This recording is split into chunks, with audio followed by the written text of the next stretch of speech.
হাঁটতেছি রাস্তা দিয়ে, একটা ছেলে মোবাইল হাত দিয়ে নিয়ে চলে গেছে, এখান থেকে নিয়ে দৌড় দিচ্ছে। ওখানে দুইজন পুলিশ ছিল, ওনাদেরকে বলছি আমরা তো ট্রাফিক পুলিশ, আপনি যাত্রা বাড়িতে যান, এখানে জিডি করেন। ট্রেন থেকে জনপদ মোড়, তাও জনপদ মোড়ের থেকে নিয়ে যাত্রাবাড়ি পর্যন্ত মোবাইল চিন্তা হয়। এই কারিগর চক্র অনেক বড়, দেখা যায় অনেক এলাকার লোক হ্যাঁ সাথে জড়িত। ধরতে গেলে অমুক এলাকার লোক অমুক লোক, আমরা এখানে ব্যবসা করি, আমরা তো আর ওদের সাথে মারামারি করে পারবো না। হুন্ডা ঠেকা তো আমার গাড়ির সামনে যাওয়ার কোনো বুদ্ধি নাই, পরে এটা টানে আর ছুরি এমনি ভিতরে ঢোকা।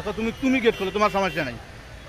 পরে যখন যখন ড্রাইভার গেট খোলে, আস্তে করে যাত্রীটা আমরা কি আছে সব বাইরে করেন, কারণ এটা তো আর কিছু বলার নাই, যাত্রী ভয়ের ঠেলে সব দিয়ে দেয়। ঢাকা কয়েকটা পয়েন্ট আছে, যেমন যাত্রাবাড়ি, সায়দাবাদ, আমাদের শনিয়াকড়া, বিশেষ করে কয়েকটা পয়েন্ট আছে। এগুলাতে যদি মোটামুটি একটা চেকপোস্ট বসানো হয়, তাহলে হয়তো এই ছিনতাইকারী হাত থেকে সাধারণ মানুষগুলো নিরাপত্তা